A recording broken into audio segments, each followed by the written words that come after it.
Kalau mau jadi sultan, kami berikan dia kunci-kunci Ka'bah. Kunci-kunci Ka'bah itu pundi-pundi. Kenapa? Karena orang dari Yaman datang pintu mari dengan berhalanya, orang dari Irak datang kemari pintu berhalanya. Itu pintu kunci-kunci dipegang sama Nabi. Kalau Nabi mau. Tapi jawaban Nabi bagaimana? Setelah mereka sampaikan, gimana kan?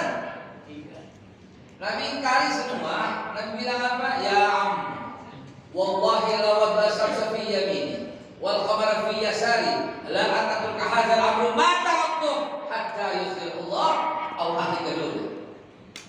Paman bilang itu sama Abu Lahab, Abu Jahal, Abu Sufyan, Abu Jandal enggak ada. Belum ada jam sekarang. Ya Abu Bosok, Abu bilangin, yang abu-abu, yang abu-abu banyak tuh sekarang. Pura-pura ada, dia udah musim partai nih, udah pakai kopiah rame-rame, udah pakai sorban rame-rame. Yang perempuan sama narik, yang rambutnya udah pakai jilbab nih, udah musim kampanye. Nggak pernah pakai kopiah, nggak pernah pakai sorban dililitin, musim kampanye. Ayo Rasul, pilih saya. Masih jauh, 2 tahun sekali. Toplas, buang setengah lagi. Saya terjaduk, dulu begini. Ini mah enak, penduduk. Betul tidak? Capek kita diadu dulu begini nih. Nah, jadi politik atau belum ngomong gitu. Lanjut. Ini oleh Nabi aja ya. Slow. Masih panjang perjuangan. Ya. Orang berjuang itu harus seperti pemain lagi bola. Kalau musuhan antara gelandang tengah sama penyerang gimana? Gol kan? Ya kan? Gol. Nah itu dia sekarang. Nah kata-kataan sih Ustaz ini ulamanya kayaknya apa ini? Jadi gak gol mereka umat Islam. Mestinya kompak semua. Ini Nabi pesenin. Ada yang penyerang, betul atau tidak? Ada gelandang tengah, betul? Ada bek kanan, ada kiri luar, betul? Ada kiper, ada penyerang bayangan yang masuk ke tempat musuh, memporak-porandakan, pura-pura offside supaya musuh rit begitu. Di offside itu kenapa? Karena di sini jadi nggak ada kesempatan membeli, porak-porandakan. Karena di sana teman-teman kita lagi kosong. Kalau sempat bola diambil bisa dibawa ke sono. Jadi kita ada penyerang cadangan untuk pura-pura memporak-porandakan musuh. Kan mesti begitu ya kalau main bola, betul tidak? Ini penyerang serang sama back juga berantem sama kiri luar nggak kasih operan gitu karena kiri luar yang mau golin berantakan nggak kayak begitu. Nah itulah PSSI kurang lebih kayak umat Islam saat ini. Kesian kita akhirnya Allah ya Rabbi. Tapi saudara-saudara kita yang meninggal di malam kita doakan mudah-mudahan semuanya masuk surga. Hadirin yang dimulakan Allah, begitulah mestinya. Nggak boleh kiper menyerang, mau bola. Kiper menyerang, ya kan? Back nyerang, hancur pertahanan. Jadi begitulah kurang lebih. Cuma pemain yang bego harus diganti sih.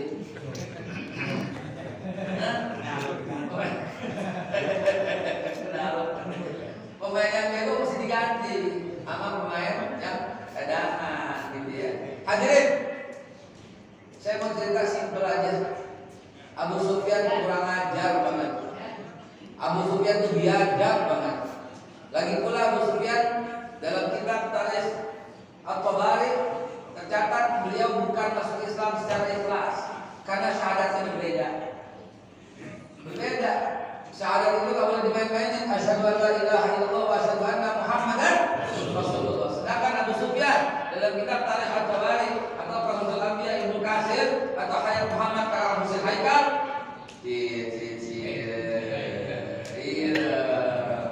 saya karang kitab Pak, alhamdulillah dari kitab semua bukan sejarah gitu. Cari apa di dalam media sosial beli tertulis apa? Syahadatnya Abu Sufyan berucap asyhadu an la ilaha illallah wa annaka ya Muhammad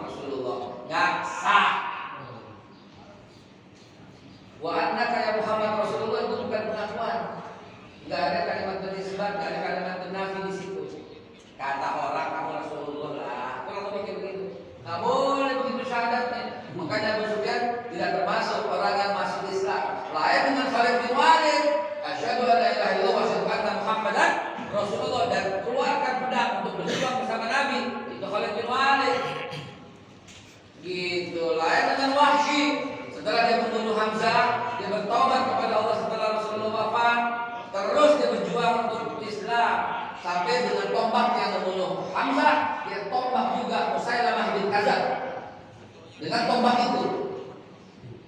Itu yang namanya masuk Islam. Kalau Abu Sufyan enggak, dia aja di rumah makan kue. Dan ketika Rasulullah datang, ini dia hikmahnya. Habis ini saya selesai kita bubaran. Katanya nggak ada sembunyi katanya. Ada. Boleh ada suap-suap ya. Kita bubaran. Dan kelar tuh, maafin. Nih, gini, penduduk. Hikmahnya penting. Semarah-marahnya Nabi dengan Abu Sufyan, kafir lagi, munafik lagi, berniat membunuh Nabi lagi. Bininya itu si Hindun binti Utbah bin Rabi'ah, itu dia sewa Wahsy untuk membunuh Hamzah. Kurang jahat apa? Begitu Nabi berkuasa di Mekah dan di Madinah, Nabi bilang apa ketika berkuasa di Madinah? Tangkap Abu Sufyan, gitu kan? Enggak. Masya Allah. Bunuh Abu Sufyan, gitu kan? Bakar rumahnya, gitu kan? Pengkhianat Abu Sufyan, gitu kan? Munafik Abu Sufyan, gitu kan? Ini musuh nih. Dengerin, musuh. Nabi Muhammad masih berkata, siapa yang masuk Ka'bah aman. Siapa yang masuk rumah Abu Sufyan aman. Subhanallah. Allahumma shalli ala sayyidina Muhammad. Enggak bakal keluar dari mulutnya itu kata-kata begitu. Ini Abu Sufyan musuh. Masa kita saudara saling begitu? Masa begitu? Sah? Fahimna? Paham dong? Ada duluan, kita paham juga. Kalau begitu namanya guru apa murid? Kalau guru berkata paham dong, muridnya bilang fahimna. Kalau ada bilang fahimna, antum juga bilang saya juga gitu. Kan murid yang ngomong, jangan guru di sini. Saudara, belum cukup kisah itu. Satu kisah yang luar biasa.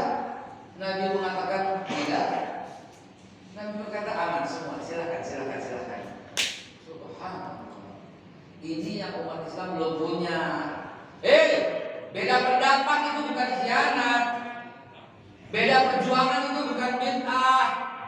Beda tahlil itu bukan kafir. Dikit-dikit kita kafir, khianat, munafik, togut, bid'ah. Berhenti bertangan, berhenti. Bagaimana kalau mulai hari ini berhenti mencaci saudara? Mulai hari ini berhenti makin teman-teman. Mulai hari ini stop itu semua. Andai kata ada saudara kita yang salah, cukup katakan Allahumma hdi fa'innahu la ya'lamun. Cukup katakan itu, dikatakan ya Allah, jangan sampai seperti itu kita doakan saudara kita. Akur atau tidak kalau aku? Akur tidak? Kurang musuhan apa?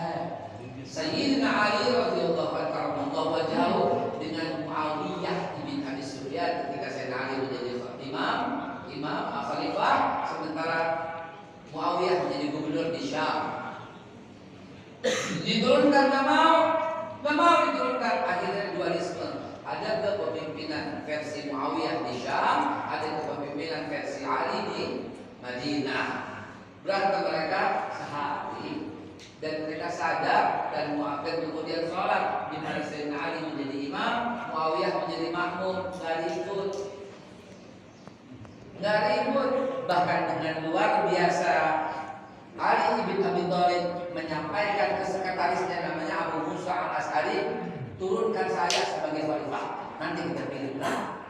Muawiyah bin Abi Sufyan dengan bijaknya berkata pada Amr bin As, sekretarisnya, turunkan saya, kita pilih ulang. Namun sayang dalam pemilihan ulang ada golongan Khawarij yang membunuh Muawiyah dan membunuh Ali.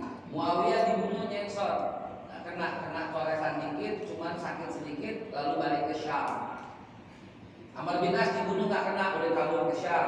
Sementara Sayyidina Ali dibunuh pada waktu subuh, kena dan Allah takdirkan dia wafat di tangan Abdurrahman bin Muljam, orang yang hafiz Al-Quran yang sholat di belakang Sayyidina Ali. Kisah itu menggambarkan, tapi mereka akur. Kalau Khawarij maksud saya dengan ceritain ya, dia perusuh. Dari zaman Sayyidina Ali udah jadi perusuh, pemberontak. Kita nggak begitu karena kita akidah Ahlussunnah wal Jamaah. Yang saya mau ceritakan, mereka musuhan bisa akur. Saya kata-kata, saya minta-mintaan. Cukup sebenarnya. Atau dengan yang Nasrani deh sekalian, ada yang sesama Muslim. Ya, ini terakhir. Tapi nasi belinya sampai. Ini tadi. Terakhir kalau begitu. Umar bin Khattab kurang ribut apa sama pendeta Sopranios tahun 636. Pendeta Sopranios mengusir semua orang Islam yang tinggal di Yerusalem. Diusir semua. Nggak boleh orang Islam hidup di Yerusalem. Kalau ketahuan ditangkap, dibunuh dan disalib. Tahun 636. Rasulullah wafat 632. Umar bin Khattab datang jengkel sendiri, hanya ditemani seorang pembantu bernama Aslam. Datang breng sampai situ menggigil semua orang, diserahkan kunci-kunci gereja. Umar bin Khattab bilang, jangan, saya nggak mau ambil gereja kamu. Saya cuma mau membebaskan orang Islam boleh tinggal di sini sama-sama. Ditanya sampai bikin perjanjian namanya Wa'dah Umariyah. Pendeta gereja salib tidak boleh diganggu kata Umar bin Khattab. Gereja mereka tidak boleh dirusak dan tidak boleh dipakai. Semuanya harus damai, tenang, kompak. Akhirnya di sini orang Kristen, di sini orang Islam, di sini orang Yahudi, di sini orang Armenia, di sini orang Majusi, mereka bertetangga semua kompak karena ada surat perjanjian Wa'dah Umariyah yang ditempel. Bukan kata orang, saya tinggal di sana lama, saya pegang-pegang tuh perjanjian ada di dinding. Ditandatangani nama 5 orang, sebelah kiri sendiri Umar bin Khattab, sebelah kanan para gubernur. Ada gubernur Syam, Muawiyah, ada gubernur Mesir, Ahmad bin As, ada Menko Polhukam, Sa'ad bin Abi Waqqas kalau kita bilang. Ada Menko Equid kalau perekonomian, Abu Abdurrahman bin Auf. Mereka 4 orang pendatangan di situ. Diabadikan ukir itu menjadi dinding di Masjid Umar seberang gereja harus Sparta. Sampai sekarang mereka kompak, gak ada yang berani batalkan perjanjian itu. Berlaku nggak waktu itu? Berlaku karena pemimpin besar umat Islam zaman dulu siapa? Umar bin Khattab yang menulis. Maka kita boleh nggak ganggu gereja? Nggak boleh. Ada perjanjian Umar bin Khattab yang menjamin. Tapi boleh juga masuk nggak? Nggak boleh juga. Kita kebablasan sih kadang-kadang. Jangan ganggu orang yang Natalan. Jangan ikut-ikutan Natalan. Contohmu jangan ganggu. Lu masuk gereja juga. Ini namanya kebablasan. Hadirin yang saya mau cerita, cukup sampai di sini. Al-Fakir minta maaf harus berangkat lagi untuk akad nikah, untuk akad untuk jadi saksi nikah. Jangan dong. Ya. Hadirin, itulah nyata fakta sejarah yang menyatakan antara orang